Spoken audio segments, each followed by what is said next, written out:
Alright mga kagoy, may gabi ka na itong tanan diha, unta o kira mo. So dirita sa kining bagong issue karon mga kagoy, no?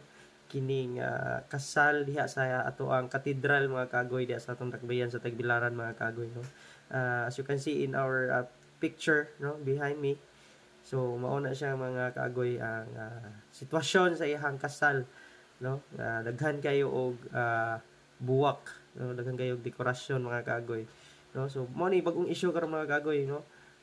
Uso man ni kaayo karon, no, kay pag niagi pud bag-o lang kadto pong proposal ring nga tag 299, no, na issue pud taw, na trending pud din taw, no. So karon lahi na pud, no, kasal na gid mismo nya mao na gitagaan na pud og laing issue, no, gitagaan na pud laing pagtagad. Ug syempre ato po ni tagaag pagtagad mga kagoy, no, kay medyo nakarelate man tani gamay, no, kay labi na kanang kuan wapatakas la og church, no. Well anyway mga kagoy, sa katong ni comment iyaha man sad to, no, opinion man to niya, so naman siya freedom ato kining ato apod pagawas lang pud ta unsay masulti na to, no, unsay atong ma-share na to kay basin og puhon kaluy-an tas Ginoo, no, maabot ani nga punto nga ingani sad kay nindot biya pud din kaslon ta mga kaagoy nga daghan pug kayo dekorasyon, no, usam nas maka-boom sa atong kuan sa atong wedding day, no, kaning decoration, photography, no, mga aside sa pagkaon, no, aside sa venue, mo na labi na sa church kay church gid kayo ang pinaka-importante mga kaagoy, no. So para nako okay ra gid kayo, no, or di kay okay kayo, mas okay gyud, no, mas nindot gyud nga naghan kayo og decoration, no, mas malipay pang Ginoo na kay napunog buwak ang iyahang kuan bahay alampuanan, no.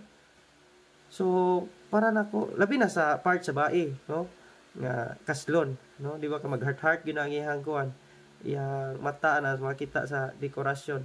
So shout out sa nagkuan ato no, shout out sa nagdeco ato kinsa man tong agency nga or company nga nag kuan ato, grabe kanindot ang ilahang kuan, no, ang ilahang preparation, ang ilahang decoration, arrangement sa buwak from all, grabe gyud. Shout out sa inyo diyan boss kung sino man kayo, no, kung kinsa man mo.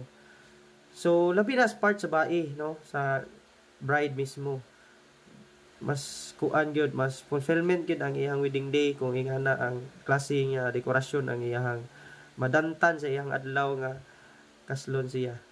So para nako there's nothing kuan bad at all, no, mas nindot jud kayo ang daghang buwak, no, labi nag combination sa kandol agoy mag heart gyud, no. And anyway iyaham tong comment, no, iyaham tong perception sa kinabuhi. Siguro sa iyang kapanahunan wala pa to, no, sa iyang wedding day wala pa to, no, mo nang nakaingon po siya gadto. So okay, congratulations sa gikasal ug kinsa man ganito, no, shout out sa inyo diyan. So maro to mga kagoy.